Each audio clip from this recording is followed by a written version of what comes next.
نہ جانے کتنے بحرانوں نے ملک کو آہنی زنجیروں میں جکڑا ہوا اور یہ انکشاف کیا کہ انہیں بڑے گھر سے پیغام ملا کہ ملک چلانا آپ کے بس میں نہیں ہے، لیکن ابھی بھی پاکستان خطرے سے نکلا نہیں۔ جو حادثاتی طور پہ سیاست میں آیا اور پھر سیاست کو اپنے مفاد کے لیے استعمال کرے تو پھر تو ملک کا بیڑا غرق ہی ہوگا نا۔ افسوس اس بات کا ہے کہ پاکستان کی معاشی اور سیاسی مشکلات کو مصلحت سے حل کرنے کی بجائے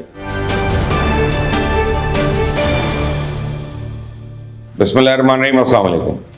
پاکستان کے سیاسی افق پر ایک بار پھر سے ناکامی اور نااہلی کے گہرے بادل چھانے لگے ہیں۔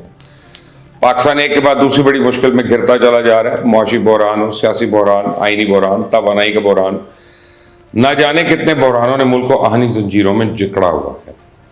افسوس اس بات کا ہے کہ پاکستان کی معاشی اور سیاسی مشکلات کو مصلحت سے حل کرنے کی بجائے اسے ابھی بھی اپنے مفادات کی بھینٹ چڑھایا جا رہا ہے۔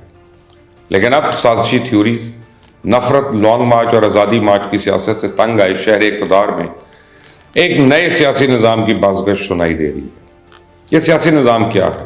کیا یہ واقعی پاکستان کے مسائل حل کر سکتا ہے؟ اور اس وقت جب پاکستان کئی بحرانوں کی زد میں اس نظام کے بارے میں کیوں بات کی جا رہی ہے، آج اس ویڈیو پہ بات کروں گا۔ لیکن آگے بڑھنے سے پہلے آپ نے اگر ابھی تک یہ چینل سبسکرائب نہیں کیا تو پلیز کر لیں اور بیل آئیکن کو پریس کرنا مت بھولیے گا۔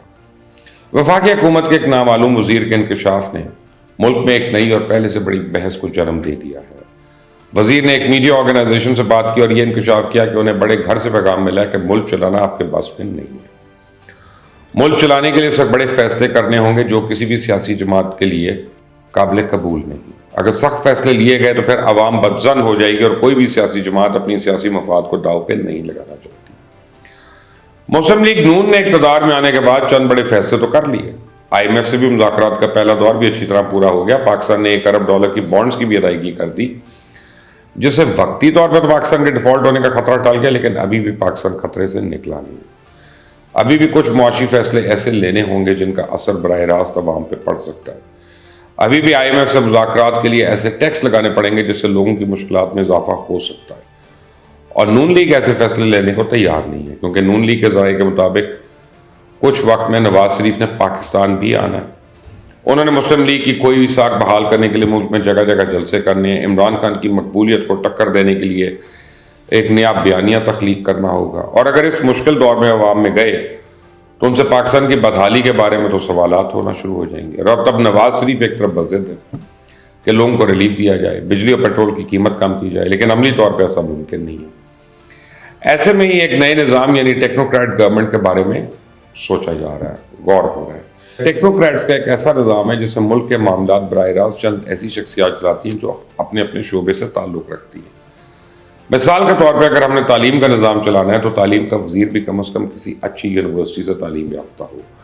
اس میں نظام تعلیم بہتر کرنے کی تمام خصوصیات ہوں گی اور تعلیم کے امور کو سمجھتا ہوگا، اپنے وسیع تر تجربے سے بہتر پالیسی بنا سکے گا۔ اسی طرح اگر ہم نے زراعت کا نظام بہتر کرنا ہے تو اس کے لیے بھی ہمیں کسی ایسے شخص کے ہاتھ میں زراعت کی وزارت دینی ہوگی جس کا تعلق خود اسی شعبے سے ہو، جو بہتر پیداوار کی ذمہ داری لے سکے، جو جدید دور کے تقاضوں کے مطابق زراعت کے شعبے کو ترقی دے سکے۔ اگر زراعت کی منسٹری کسی ایسے شخص کے ہاتھ میں دے دی جائے جو حادثاتی طور پہ سیاست میں آیا اور پھر سیاست کو اپنے مفاد کے لیے استعمال کرے تو پھر تو ملک کا بیڑا غرق ہی ہوگا نا۔ بالکل اسی طرح اگر معیشت کو چلانا ہو تو ہمیں ایک ایسے شخص کا انتخاب کرنا ہوگا جس نے معیشت کی تعلیم حاصل کی ہو، پھر باقاعدہ عملی طور پہ مختلف آرگنائزیشن کے ساتھ کام کیا ہو، جو ایک اچھی معاشی پالیسی بنا کے ملک کو بحران سے نکالنا جانتا ہو، جو ملک کی امپورٹس کو کم کرے اور ایکسپورٹس کو بڑھانے پہ توجہ دے، جو کرنٹ اکاؤنٹ ڈیفیسٹ کو ختم کرے اور جی ڈی پی کو بہتر کرنا جانتا ہو۔ لیکن ہمارے ملک میں جب کوئی سیاسی جماعت الیکشن جیت کے آتی ہے تو پھر وزارتوں کی بندر بانٹ ہوتی ہے۔ ایک ایسا شخص جس کا انڈسٹری سے دور دور کا تعلق نہ ہو اسے انڈسٹری کی وزارت دے دی جاتی ہے۔ ایسا شخص جس کا انرجی سے دور دور تک تعلق نہ ہو وہ انرجی کا وزیر بن جاتا ہے۔ ایسا شخص جس کی 7 پشتوں نے سائنس کا نام نہ سنا ہو اس کو سائنس اور ٹیکنالوجی کی وزارت مل جاتی ہے، اور پھر وہ سارے تجربے اس ملک کے ساتھ کرتا ہے۔ تجربے کر کے جب حکومت سے جاتا ہے تو ملک کو پہلے سے بڑی کھائی میں پھینک کر چلا جاتا ہے۔ حالانکہ پاکستان کے آئین میں اس چیز کی گنجائش موجود ہے کہ ایک ملک کا وزیر اعظم اپنے ساتھ 5 ایسے مشیر رکھ سکتا ہے جو ٹیکنوکریٹس ہوں، جو مختلف شعبوں کے متعلق وزیر اعظم کو اچھی رائے دے سکیں۔ لیکن ایسا کیسے ممکن ہو سکتا ہے؟ کیونکہ یہ تو ایک وزیر اعظم کی شان ہی گوارا نہیں کرے گی۔ اور آج آپ کابینہ دیکھیں تو اس میں شاید ہی کوئی ایسا شخص ملے جو متعلقہ فیلڈ کا آدمی ہو۔